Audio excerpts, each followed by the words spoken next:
suppose que je suis le plus jeune ici, parmi les intervenants en tout cas. Mesdames, mesdemoiselles, messieurs, honorables invités, chers hommes de sciences et de lettres, amis grouilleurs étudiants, bonjour.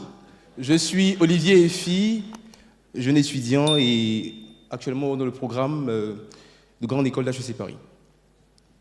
5757, c'était le nombre des candidats l'an dernier au concours d'HEC Paris. Et sur ces 5757, on n'en retenait que 420, après les épreuves écrites et orales. Et sur ces mêmes 420, nous étions 5 Africains, dont moi, votre serviteur.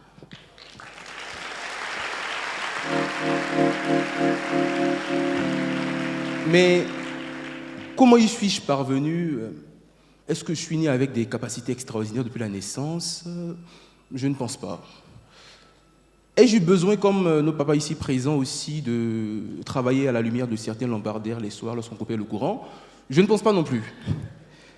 Eh bien, en ce qui me concerne, mon parcours est le fruit de travail acharné, oui, mais aussi et surtout de bons conseils, au plus grand bonheur de mes enfants qui n'entendront pas demain des histoires de « j'ai marché des kilomètres » ou « j'ai mangé des bananes brisées » comme repas journalier. J'ai commencé mon cycle secondaire au petit séminaire de Mégerville, une école donc de garçons, où je me débrouillais plutôt pas mal déjà. Enfin, pas au point d'être premier national comme certains ici, mais suffisamment en tout cas pour avoir tout le temps des tableaux d'honneur. Et après cela, donc, je vivais donc une enfance plutôt paisible, normale, enfin, c'est ce que je croyais, jusqu'à ce qu'en 2017, je perde mon père. Et 2 ans plus tard, en 2019, je perdais ma mère.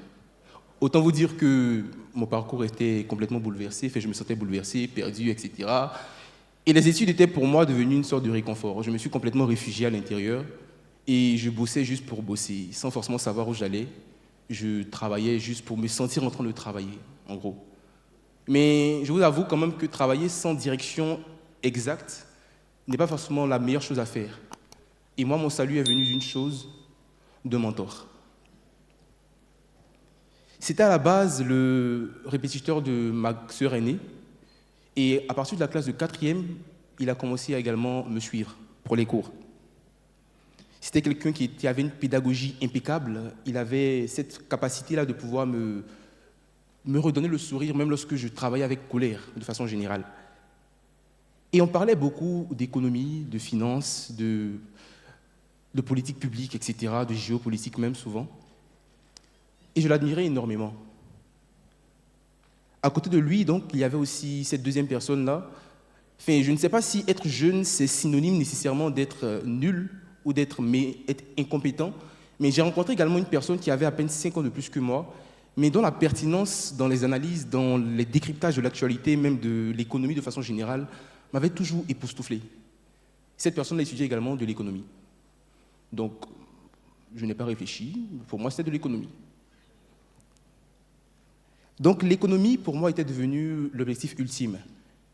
Mais au contraire d'eux qui le faisaient à l'échelle plutôt nationale, moi, je voulais plutôt le faire à l'échelle internationale. Et c'est dans ce contexte-là donc, que j'ai intégré une école internationale en Côte d'Ivoire, donc, où j'ai passé un baccalauréat international en mathématiques et physique. J'étais plutôt bon là également, mais je ne me sentais pas forcément dans mon élément. Parce que, comme je vous l'ai dit, c'était l'économie qui m'intéressait. Donc, en parallèle de mon baccalauréat international, j'ai aussi passé un baccalauréat A1, enfin scientifique et littéraire, juste parce que j'aimais bien les langues de façon générale. Donc, à l'approche de ces examens, donc, j'avais 2 examens en poche, donc bac IB et bac A1, mais je me voyais étant étudiant d'une école internationale, soit à Harvard ou à Oxford ou à whatever, mais il se trouve que non seulement je n'avais pas terminé les procédures des universités à temps, mais j'avais également postulé pour le Bachelor of Science de l'IX et j'avais été refusé. Parce qu'après, je voulais également faire le Master in Economics and Mathematics de l'IX et j'avais été refusé. En parallèle de ça, j'ai été refusé également dans toutes les prépas MPSI de France que je connaissais. Louis le Grand, Henri IV, La Hoche, etc. J'ai été refusé absolument partout. Donc j'étais en griffe le major de l'école avec 0 université. Sachant que tous mes amis avaient tous des universités. Et là encore, je me suis fait rattraper par mes frères d'abord, et ensuite par mes mentors. Ils m'ont demandé de verbaliser ce que je voulais. Je leur ai dit de façon générale, moi je vais étudier de l'économie. Économie avec international dedans. Donc avec des langues. Ils m'ont dit, et je cite, mais mon petit, c'est que tu veux faire là. Tu peux faire prépa EC comme ta sœur. Je les ai écoutés, en fait je n'y avais absolument jamais pensé. Mais effectivement, j'ai une grande sœur, ma sœur aînée que j'ai plutôt mentionnée, qui avait, elle, fait des prépas EC et qui avait intégré HEC Paris 7 ans avant moi. J'ai donc suivi le parcours, un parcours qui était tracé. Comme quoi, souvent, on cherche des mentors qui sont plutôt loin de nous, mais on a des modèles qui sont tout proches et qu'on ne regarde même pas. Et j'espère ici que les mentors et les modèles africains que nous voyons seront des modèles proches de nous, que nous pourrons copier. Je ne me suis donc pas laissé décourager. J'ai continué. Et mes frères ont ajouté quelque chose qui m'a, je l'avoue, un peu piqué. Ils m'ont dit, si tu veux aller dans les grandes universités, comme tu dis là, il faut avoir HEC. On voit si tu es si fort que ça. Je l'ai pris personnellement, je vous avoue. Aujourd'hui, je me tiens devant vous avec honneur.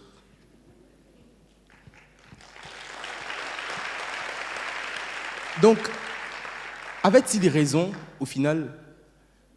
Bon, malheureusement pour moi, heureusement pour eux, je dirais oui.